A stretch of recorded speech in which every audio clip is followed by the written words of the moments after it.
Thanks, Jochen. Thanks for the nice introduction. Thanks to the organizers for inviting me both at this trimester program. It's been a great stay, and for giving me the opportunity to talk here. So I mentioned in my lightning thing that I've been in algorithmic game theory that I've been looking at. I've worked on mechanism design. So these are, I guess, mechanism design. You can think of, you have some sort of game, you want to design a game so as to affect certain properties. And I'm going to be talking about something today, signaling, which is in the same spirit, but it's going to have a very different way of trying to affect certain outcomes. So this is joint work with Umang, who's here, Yu Cheng, who's at USC, and Young Ko, who's at Princeton University. So to introduce what is signaling, let me start with one of the most classical games, two-person games, the Prisoner's Dilemma game.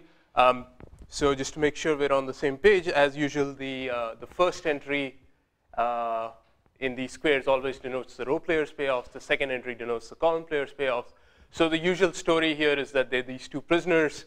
If they both stay silent, then there's not enough evidence to convict them. They get convicted of a minor offense. So their payoffs, which are the negative of their costs, are -1, -1. If they both defect, which means they give in to the authorities, then they get convicted of the major offense. They get 4 years. If one of them stays silent, but the other gives in to the authority, then the guy who gives in gets rewarded for cooperating with the authorities.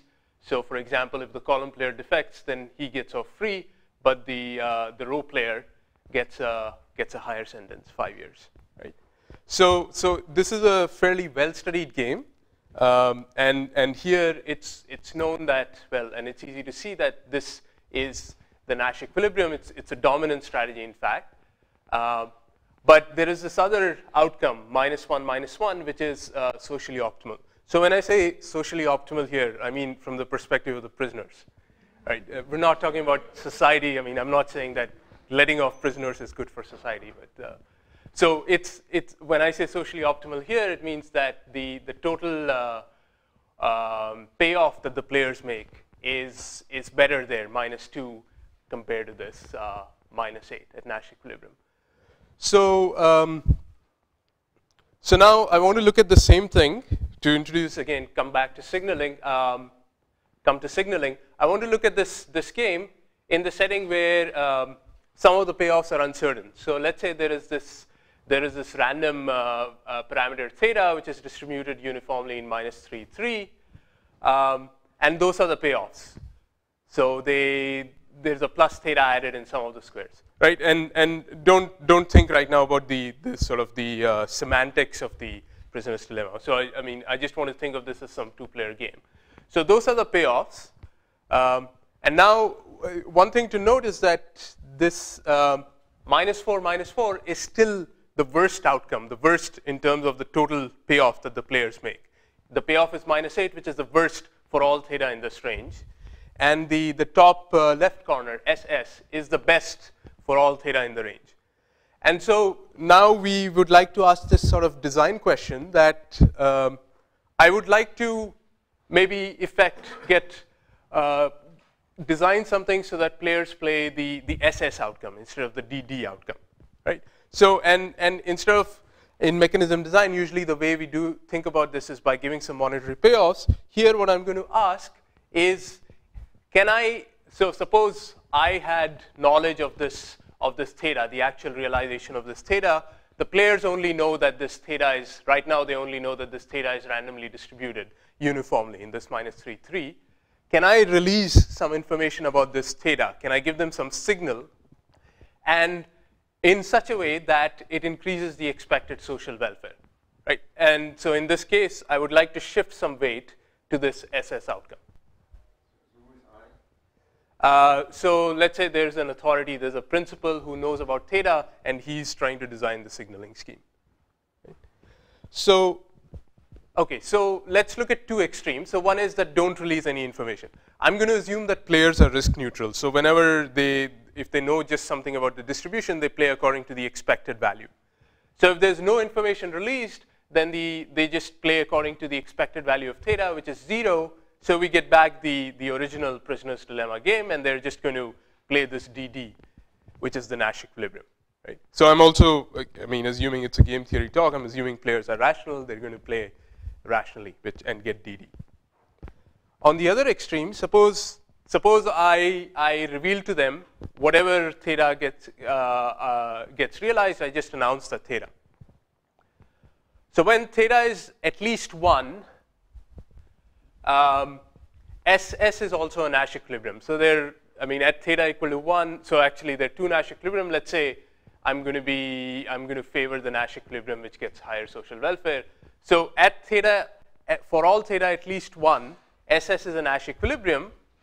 And so if I, under this, and let's say players play that SS, then this is better than no revelation, because here with probability, so when theta is 1, 2, 3, so with probability 3/7, players play this SS outcome, which gives them higher social welfare than what they would if they were just playing the DD outcome. Right?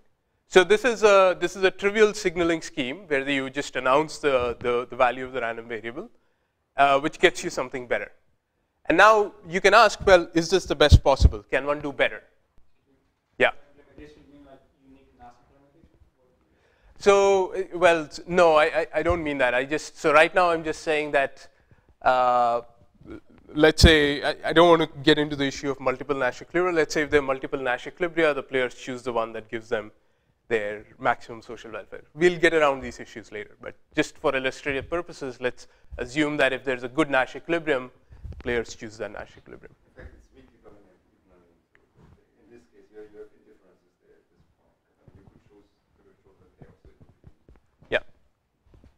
Okay, so can I do better? So even in this simple example, can I get a better signaling scheme, right? So let's look at the following. So I should have mentioned, so this is an example that Shadeen had in a paper in 2014. So let's say I did the following. When theta is at least -1, I give players a signal high. Otherwise, I say the signal is low. So how does this affect things? So now let's look at the players. So when players receive the signal high, then they know that theta is between -1 and 3. And because they don't know anything else, and theta initially was uniformly distributed, all they know is that theta is uniformly distributed in this range. So now they're going to, again, given that players are risk neutral, they're going to play according to the expected value of theta, which is 1, when theta is uniformly distributed here. So they're going to play the SS as the Nash equilibrium. And if it's low, then nothing interesting happens. Players are going to play this DD. So why is this? So I claim that this is better than what was shown before, because here so players receive the signal high with probability 5/7, right? So they receive the signal when theta is -1, 0, 1, 2, 3, 5/7 fraction of the time, and this 2/7 portion of the time. And so there's a higher probability that they're playing a higher value outcome. So that gives them better social welfare. So basically in this example, what I wanted to illustrate is that, so this is the signaling problem. How do I choose what kind of information do I reveal so as to maximize some objective of the equilibrium? Here I'm looking at the social welfare at the equilibrium. And so this is an interesting class of problems. So sometimes neither full revelation nor no revelation is optimal. You need to do something cleverer. And mathematically, so one other thing that I want to illustrate in this example, using this example, is that mathematically a signaling scheme like the one I have here is just basically doing the following. So this was the prior distribution, uniform over all 7 states of nature.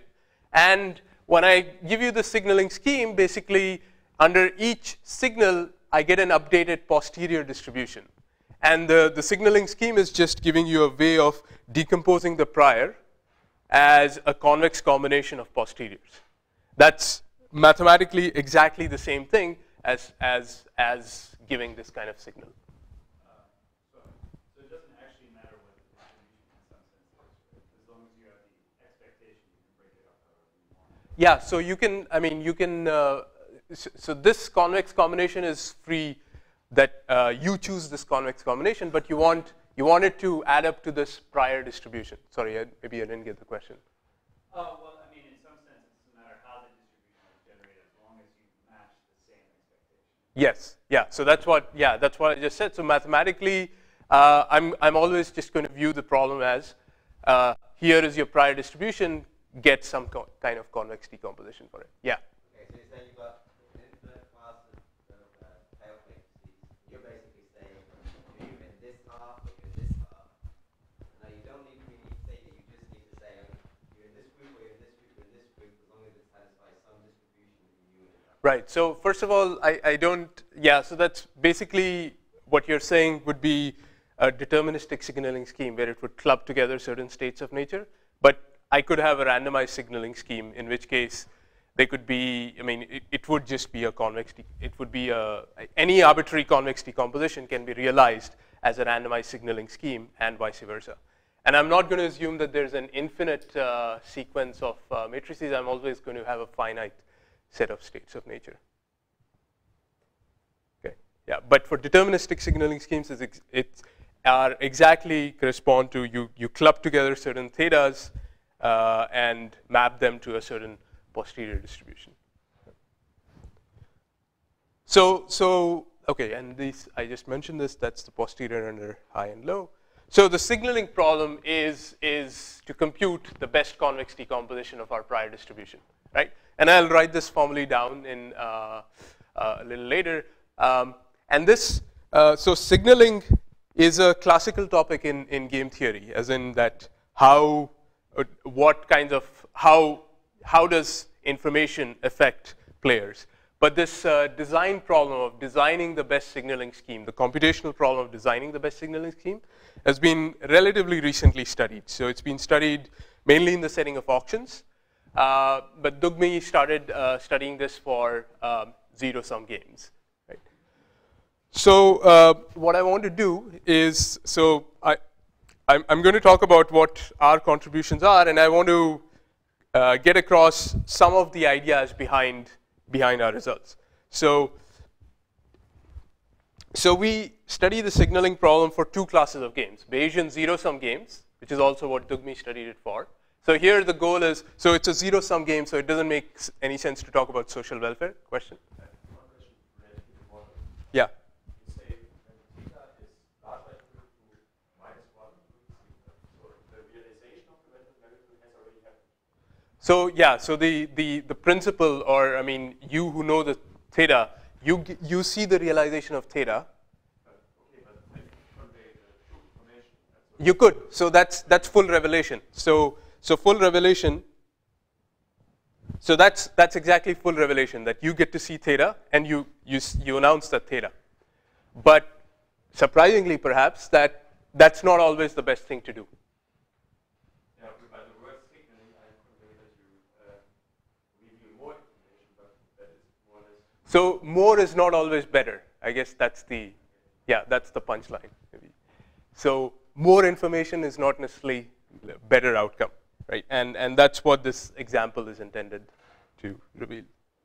Good. Right, so we study it for zero-sum games. So there, I mean, the objective that we have in mind is maximizing the expected row player's payoff. It doesn't make any sense to talk about social welfare. That's always zero. And we also study this for Bayesian network routing games. To our knowledge, it's not been studied in that context. Also, it's fairly natural, although also in that setting. So here, I can think of the uncertainty as affecting the latency functions, and there's a natural notion of equilibrium, and you want to minimize the expected latency of the Nash flow. So I'll mention what we get for these two classes of games, but let me say a little bit about why we are focusing on these two games, right? Or why it's a reasonable step to start off by focusing on these two games. So these are interesting classes of games, fairly fundamental, and also one thing that I don't have to worry about for these two classes of games is that there's a canonical choice of equilibrium. There's an unambiguous sort of choice of equilibrium, and that equilibrium is easy to compute.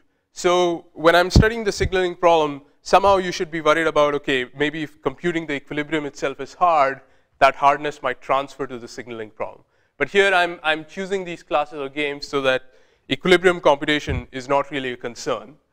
And so I can study the complexity of signaling, how to compute the signaling structure independent of equilibrium computation, bereft of equilibrium computation. And also, and I'll mention this on the next slide, so we actually prove some hardness results. So if there's a hardness result for zero-sum games, I mean, that's zero-sum games are kind of simple in terms of equilibrium computation. So hardness for zero-sum games should also transfer to other two-player games. So for Bayesian zero-sum games, we show that it's NP-hard to get an FPTAS. By that I mean, so I'm always going to assume that payoffs are normalized between -1 and 1. And I'm going to look at additive approximation. So it's FPTAS means getting an additive epsilon approximation in polynomial in 1 by epsilon. So what was known before was we didn't know NP-hardness. We know Dugmi showed that the problem is hard under the planted clique, under the hardness of the planted clique problem. So the planted clique problem is a problem in average case complexity. You're given a random graph with a certain clique inside it, and you want to recover the clique. So the planted clique hardness says that if that average case instance is hard, then blah, blah, blah. So you show that if that planted clique problem is hard, then you cannot get an FPTAS. And here we are replacing this average case hardness assumption with a more, I guess, standard worst case assumption, which is NP-hardness. So the next question is, what about getting a PTAS? Now, we can't rule out, we can't say that it's NP-hard to get a PTAS because it turns out that there's a quasi-PTAS, quasi-polynomial time approximation scheme. So NP-hardness would say that SAT can be solved in quasi-polynomial time. We don't believe that. But so what we are able to show is that, I mean, under that same planted clique hardness, if we assume that, then you can't actually get a PTAS. So this strengthens the previous work because Dugmi showed hardness of FPTAS. He showed hardness of getting a PTAS, but for games with for huge games with huge strategy sets, succinctly represented. And complementing these, we devise a PTAS for a certain structured class of zero-sum games. Yeah.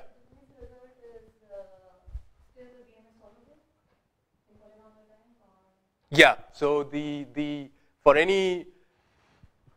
game is solvable, but it's if you represent it explicitly, it's a quasi-polynomial strategy set. Okay, so I want to say more about the underlying ideas behind this result, and I'm going to focus on that NP-hardness thing because I think that has the more interesting ideas. So the proof that we get actually is sort of an indirect reduction. It exploits duality and the equivalence of optimization and separation. So these are fairly fundamental concepts in optimization. And what we show is, so it's easy to show a hardness for a certain dual separation problem. And using this, one can argue that the optimization problem is hard. Right? So this is somewhat unconventional. Usually one exploits the easiness of separation to show the easiness of optimization. Here we utilize it the other way around. Right? And this idea turns out to be quite useful. The idea of looking at the dual turns out to be quite useful. Using it, one can also rule out a PTAS for a related problem, the maximum prior problem. So this is the problem where, so in the signaling problem, I'm given a prior and I want to decompose it. Instead, if I asked what is the prior that maximizes your objective? That's the maximum prior problem. Under ETH, so this is the same ETH that was on Aviat's slide. And now I'll reveal the surprise. It's not ETH Zurich. It means SAT has, ETH is the hardness assumption that SAT has no sub-exponential time algorithm. So the technique can be used to rule out a PTAS for a related problem, which is tight because there's a quasi-PTAS for this related problem. And in fact, I believe that this technique is actually more useful than what we have been able to show. So there's a conjecture or there's a result relating optimization and separation that we exploit. If one could strengthen that, and the strengthening seems pretty natural then it will actually give a simple proof ruling out a PTAS for signaling under ETH. And I'll sort of get to what this strengthening is. And here I should mention that Aviad's, and you'll hear about this after lunch, he does show ETH hardness for getting a PTAS. And concurrently, Chen and Co have also been working on it, and they also can show this. Both of these proofs are somewhat involved. So there is still utility in getting this result, because this would give I think, a much simpler proof for showing that under the exponential time hypothesis, you can't get a PTAS for signaling. Although the consequence is known, I think this technique will be it will be fairly nice to get it that way. And this strengthening of this result is actually of independent interest in optimization, right? So I hope to be able to explain that.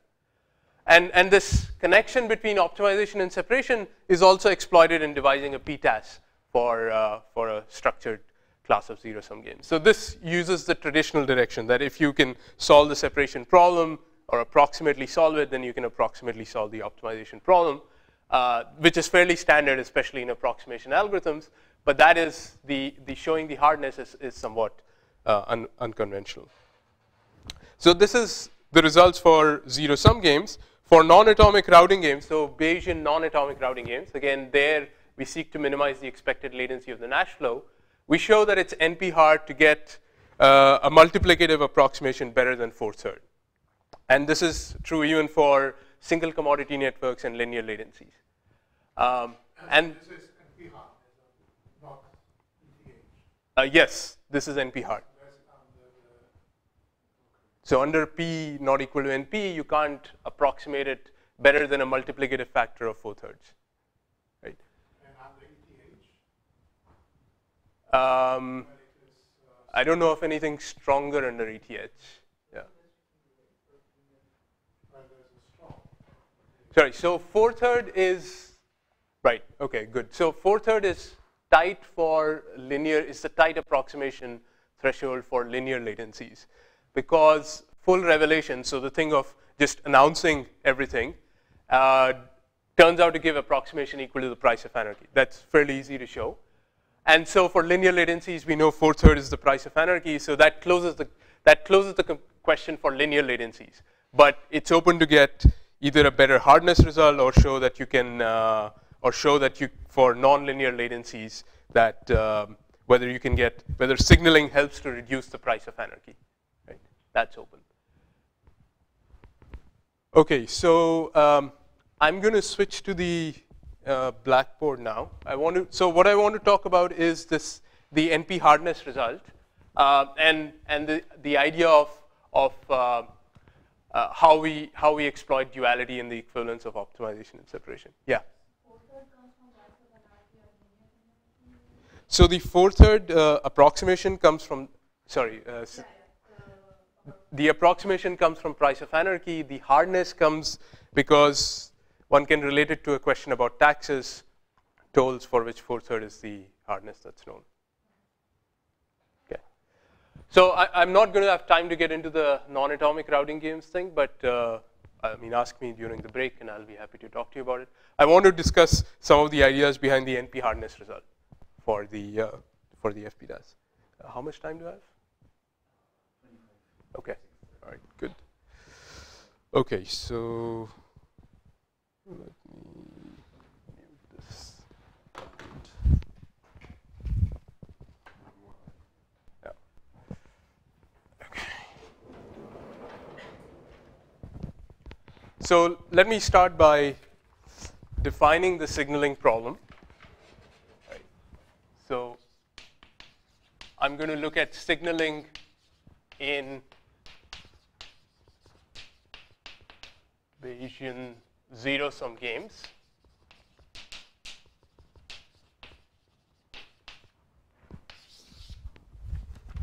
So I have the input is a finite set of states of nature, which we will just always think of there as being capital M sets of nature. And I have a payoff matrix for each of these states of nature. So these are matrices with payoffs in -1, and R is always going to denote the number of strategies of the row player. C is the number of strategies of the column player. So these script A thetas are the payoff matrices for the row player. And because it's a zero-sum game, this completely specifies all the payoffs. And then there's a prior distribution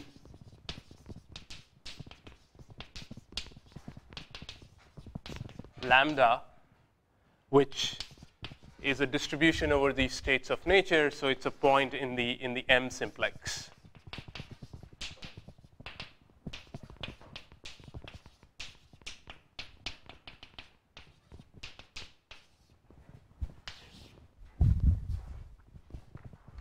So that's my input, and let me define some notation. So for a point in this M simplex, so if I think of mu as a posterior distribution that's realized upon some signaling scheme, I would like to, so that under that posterior distribution, define a mu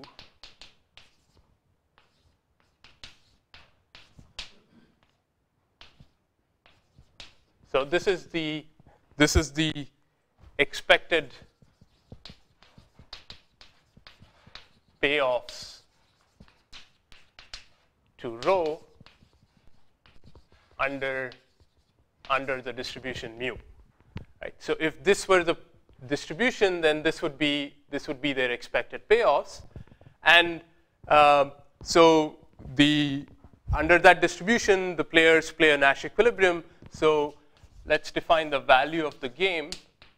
Remember, the goal was to maximize the row player's payoff. So value of the game is going to be defined as the row's payoff at Nash equilibrium in the zero-sum game. In the zero-sum game given by these payoff matrices. And because it's a zero-sum game, I can write that explicitly as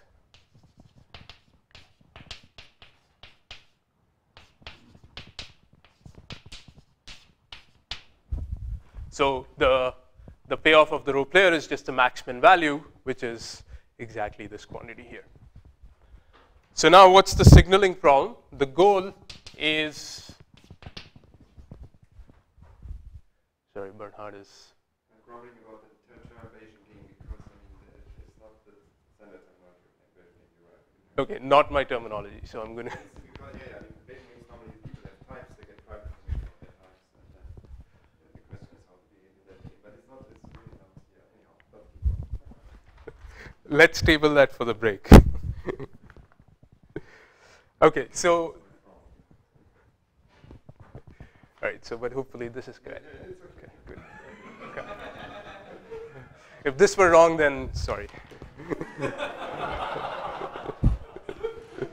Okay, so what's the goal? So as we saw earlier, a signaling scheme amounts to specifying a convex decomposition of this lambda. So I'm going to be a little sloppy in notation and say, so we want to find. Well, let me write this down.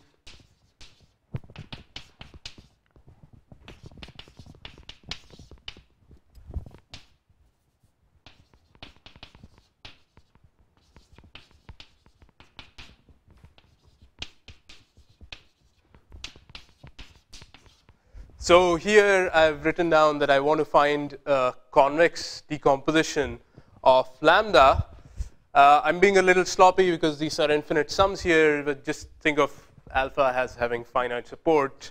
I'm just writing this down to say that I want to find a convex decomposition of lambda. And what is my goal? The goal is to maximize this is my objective. So the expected value of this objective. So it's sum over all mu's of alpha mu times value of mu, and let me call this p. And let me refer to this as opt of lambda. Opt of lambda is this, the optimal value of this mathematical program, right? Yeah. Just here, why is this more natural or make more sense somehow than say just taking the average payoff matrix and then decomposing that? So here you have one step behind. You're like decomposing the mixture of the payoff matrices as opposed to decomposing the average payoff. I'm actually decomposing this. Yeah, I know. I'm just like asking why it makes. I mean, yeah, why is it? Oh, so you want to decompose this a of lambda as a convex combination of other things. Correct. That's Yeah, I was just curious. Like, I mean, obviously this maybe is slightly more natural, but it still seems. Like, I guess that's the. I mean, I view this as the natural kind of description that you get some state. So, in a sense, this is what comes out of thinking about it as that you get some state and then you choose a signal. That you're really actually decomposing this, and not a of lambda. What is probably written? I mean, that doesn't really. It's the same thing when you like to spell that. What would change? It's more constrained, right? No, I'm not. Yeah, this is more constrained. Yeah, I'm not. I don't think it'll be the same thing, but yeah, we can talk about it offline. Okay. So that's the problem that I would like to solve. And now we have so it's as I said, so I'm being a little sloppy in terms of rigor that this is an infinite sum, but let's ignore those technical issues for now. So we have an optimization problem. Now let's take the dual. The dual often gives us useful information, and let's see what the dual is.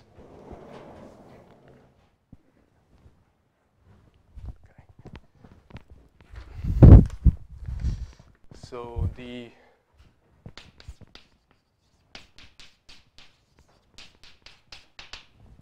it's going to be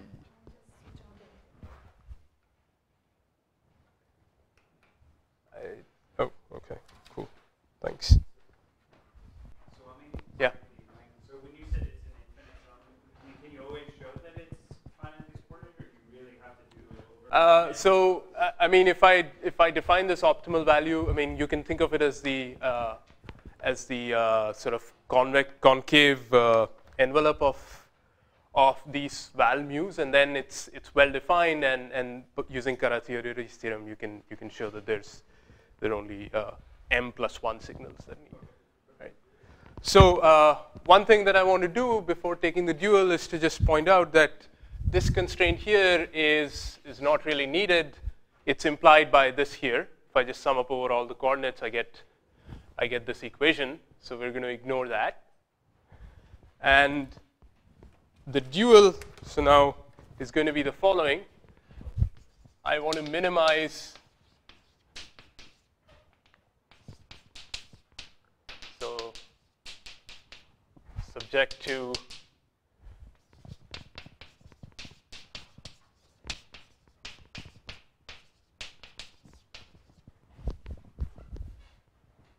and W is unconstrained. W is just an Rn, right? So W's are the dual variables corresponding to those M equations there, right? Okay, so where am I going for this? Going with this. So motivated by the separation problem for this, let me define the following dual signaling problem.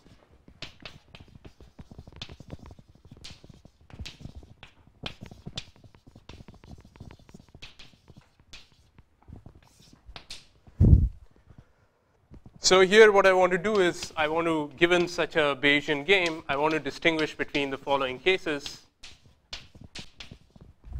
Case 1 is that W transpose mu is less than equal to value minus epsilon for some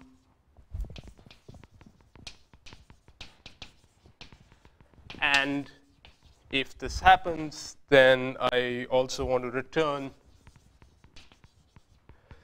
mu such that mu in delta M such that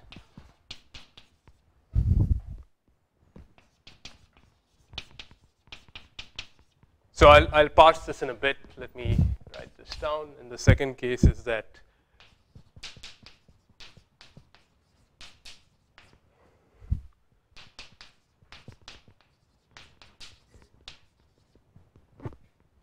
So here's the sort of picture to keep in mind. Let's say I had some, so let's say that this was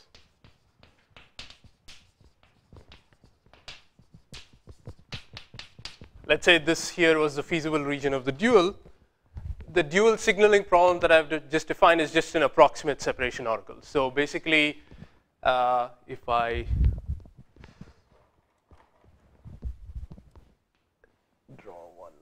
here and another. So these are the set of points for which this inequality has some slack in it. So this is what case 2 is saying. If we are here, then we basically have W transpose mu being strictly larger than val mu plus epsilon. So this is some epsilon ring here. That's what case 2 is saying.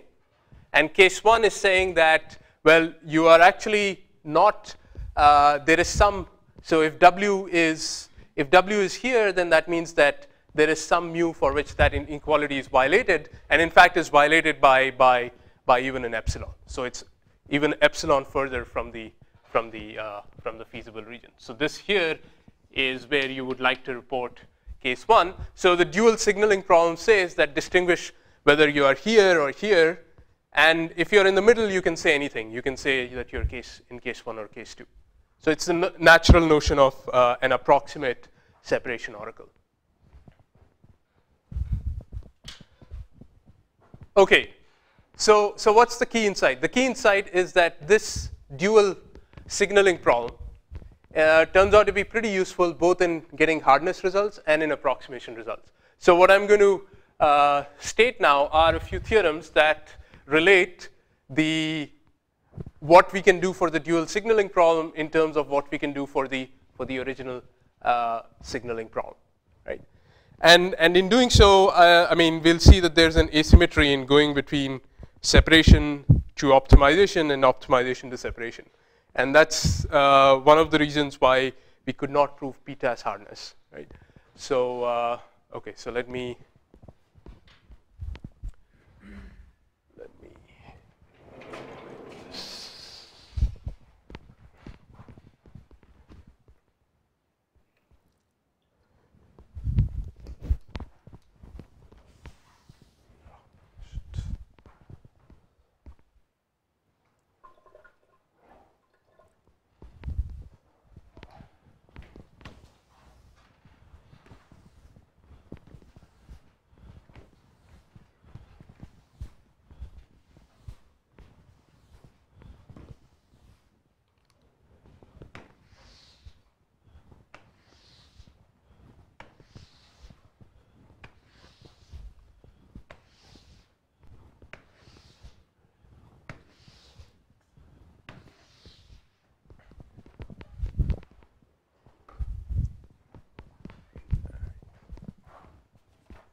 Okay, so I want to, let me state.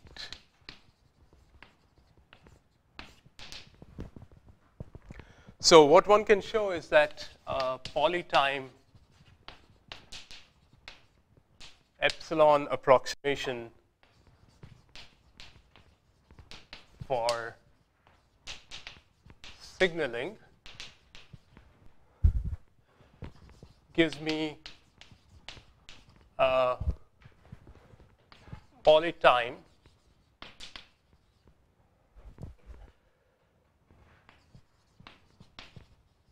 algorithm for dual signaling with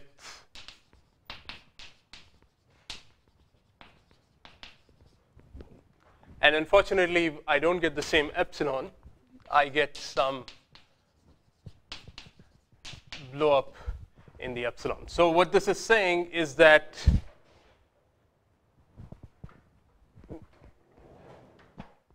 is that if you could get an epsilon approximation, then you could distinguish between these two cases, but only after multiplying this epsilon with a polynomial factor, right? So why is this useful? It's useful because the dual signaling problem turns out to be much more convenient to work with, right? So right now, it seems like I'm just defining one problem with the other. But this dual signaling problem, notice that in this question, the lambda, there's no role played by the lambda. So it's kind of a more unconstrained problem. And this dual signaling problem turns out to be much more convenient to work with, both in terms of it's easier to prove hardness results for the dual signaling problem, and also it's easier to actually come up with an algorithm for the dual signaling problem. And that, because it's easy to prove hardness results, so this says that a hardness result for the dual signaling problem translates to a hardness for signaling. So what this implies is that FPTAS hardness for dual signaling, meaning that if you show that for epsilon, there is no algorithm that for any given epsilon solves the dual signaling with time polynomial in 1 by epsilon, this implies FPTAS hardness for signaling. And it turns out to be, so the utility of this comes from the following statement that, and you can show that if P is not equal to NP, there is no FPTAS for dual signaling. And in fact, you can also show something stronger if you assume the exponential time hypothesis. You can show that assuming ETH, there is no, so there exists some epsilon naught such that solving dual signaling with this parameter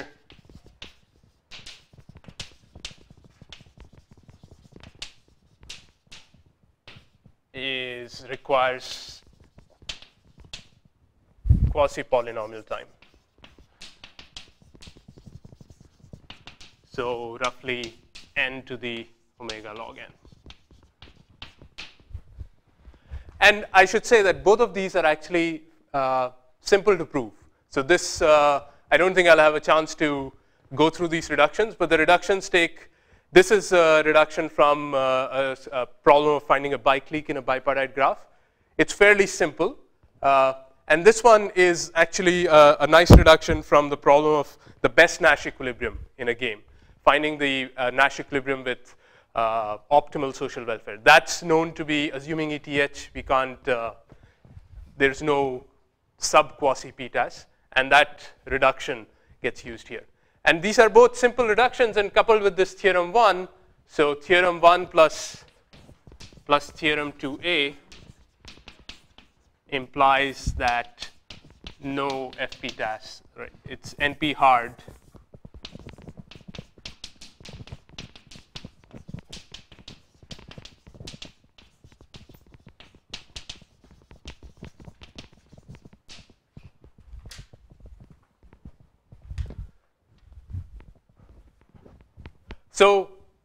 So this is why the dual signaling problem is useful for proving hardness results, right? It's also useful for proving approximation results. So the other thing that I want to say, and this will bring me to the topic of asymmetry between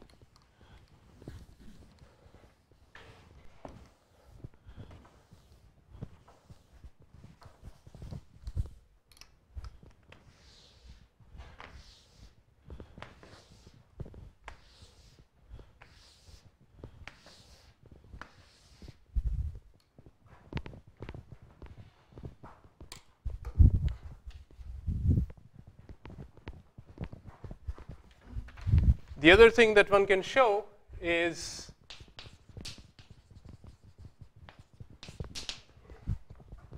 that a polytime algorithm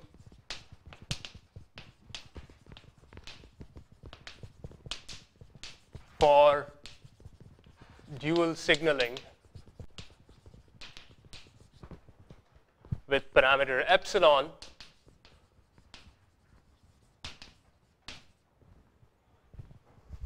implies that we get an order epsilon approximation for signaling.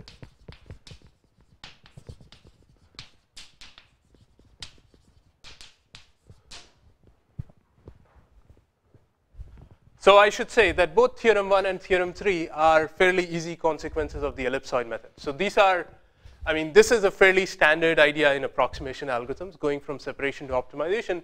This takes a little more work, and you have to use results about the ellipsoid that talk about if you have a weak membership oracle, what can you do with it, right?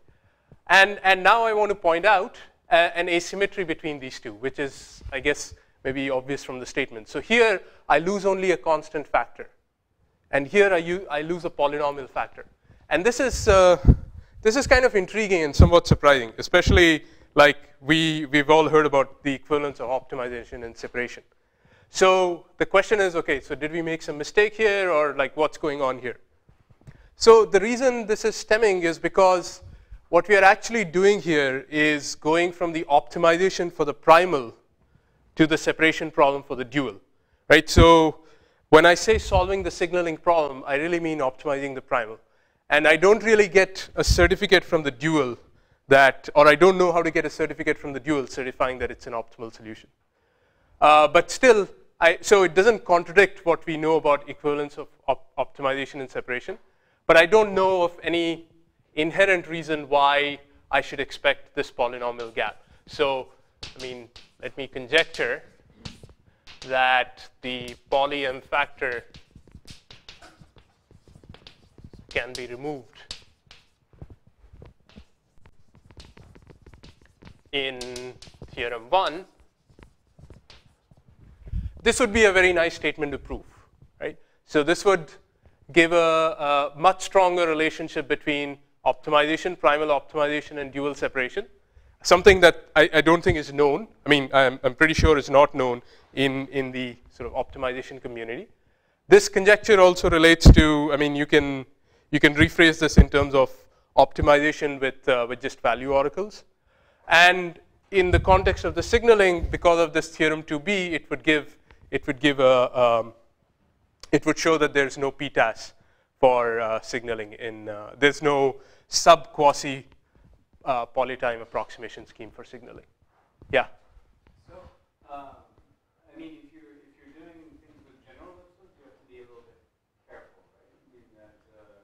I mean, the axes of the ellipsoid might start getting exponentially small. Yeah, so I didn't get into the details of doing this. So like, for example, what you can always do is you can go to a certain net of the simplex. So instead of having all points in delta m, you can go to a suitable epsilon net, and then it becomes a finite, it becomes a linear program, both the primal and the dual. And then the ellipsoid theorem, as long as you have a finite linear program with like bounded bit complexity of the rows, you're okay. You don't have to worry about those issues because those sort of were taken care of by Groschel-Loa scriber. But, I mean, you're still sure that, I mean, because usually GLS like needs, when they say a separation oracle, they need. Yeah, but for a linear program, all those assumptions can be dropped, right? They show how to get a bounding ellipsoid. They show what happens if things become pretty flat, things like that. Okay, yeah. All right, so I just want to end now with some open questions. Let me just flash that slide.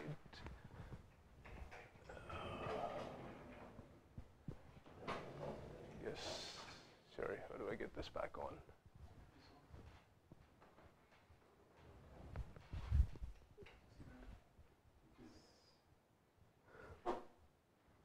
Do I just unhide this? Yeah, okay. Okay, so one is this removing this polynomial factor. The other thing is that what about, okay, so I talked about hardness results. We don't know much about even getting constant approximations. Only a quasi-polytime approximation scheme is known. And I didn't get to Bayesian rounding games, but there sort of one of the main questions is what can you say for other things than linear? In fact, it will also be interesting to explore, restrict the graph topology and say, any case where signaling actually helps you do better than the price of anarchy, which will, I think, be interesting, reflecting the power of signaling. And then one thing that I didn't touch upon at all, and actually it's not been touched upon, this design question has not been touched upon at all, is what if you allow asymmetric signaling schemes where the guy is revealing, I'm revealing different things about the states of nature to the different players. It's quite open. And I will stop here.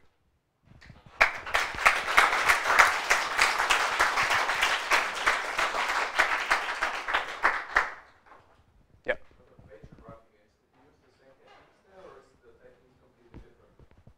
Same technique as this. No, so I mean, there, actually, it was easy enough to give a direct sort of reduction showing that.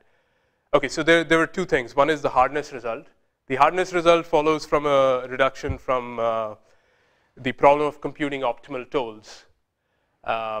It's not that hard to like take that and just directly reduce the problem. So it seemed like an overkill. I mean, I don't know if using this to get something more than what I already have. The fact that full revelation gives the price of anarchy approximation, that is fairly easy to see because the optimal value turns out to be a convex function of mu, and anytime that happens, you can see that full revelation is optimal. Yeah. So the short answer is that no, we didn't use this dual signaling thing there. Yeah.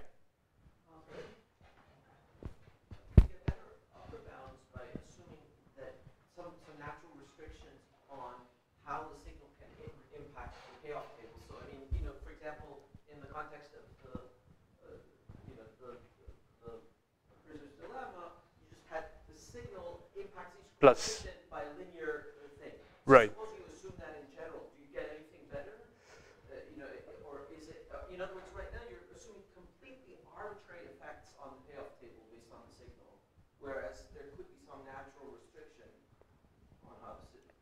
Yeah, so that's a good question. So for, I'll have to think about it for Bayesian zero-sum games, but for Bayesian routing games, the hardness result even carries over when it's just so there, the latency function is affected by the state of nature. And even if the latency function just changes by an additive factor depending on theta, even for that, the hardness result applies. For linear, well, the hardness of 4/3 applies, but even for, so I think for routing games, that would be actually for non-linear latencies a good thing to investigate, because when you have that, you can equate in some sense signaling with tolls, and there is more understanding of what happens with tolls. But yeah, that's a good question. Yeah. Yes.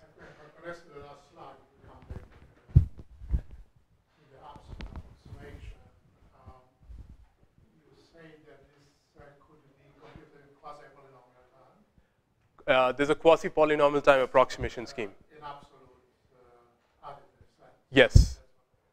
Yeah. So what is the method? So actually, one way of seeing this is again through this lens of dual signaling, that you can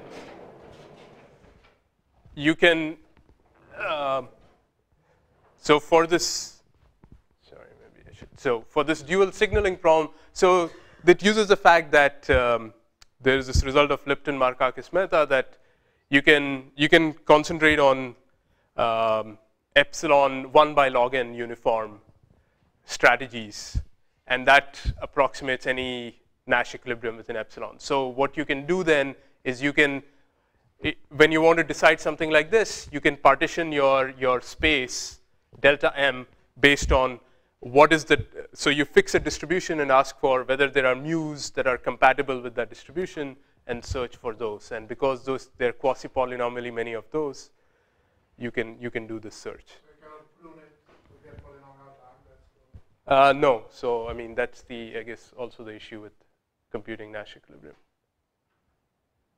Yeah, I can tell you more about it. Well, no, so there is ETH hardness. So assuming ETH, you cannot do better than a quasi PTAS. And the ETH. Yeah. And I mean, you can't prove under NP-hardness because that would mean that SAT has a quasi-polytime algorithm. But so that's the right thing. Yeah. What about like risk attitudes? So for example, like especially in terms of like pressure parity of congestion games, sometimes like not being an expectation maximizer can actually help. Yeah. So this interplay now seems very interesting. Yeah, I mean, absolutely, yeah. So, I mean, but I guess for that, I mean, in routing games, I suppose that's been studied. If you wanted to study this for Bayesian, for the signaling in Bayesian zero-sum games, I guess I would start by just looking at the Nash equilibrium question where players are not risk neutral. So something that, Ruta was mentioning, that there's this prospect theory that if you don't say that players just look at the expected payoff, but some function of their distribution, then what happens? And you would need, so for routing games, I think, yeah, because that's been looked at, I think it makes sense to look at it for signaling. But I don't know if any work in that. For routing games, has there been any work about like actually understanding optimal signaling? So it's one question of no, so this is the only work, I mean, ours is the first work to talk about signaling in Bayesian routing games. Okay, maybe we can leave further questions for the break. Let's thank the speaker again. Thank you.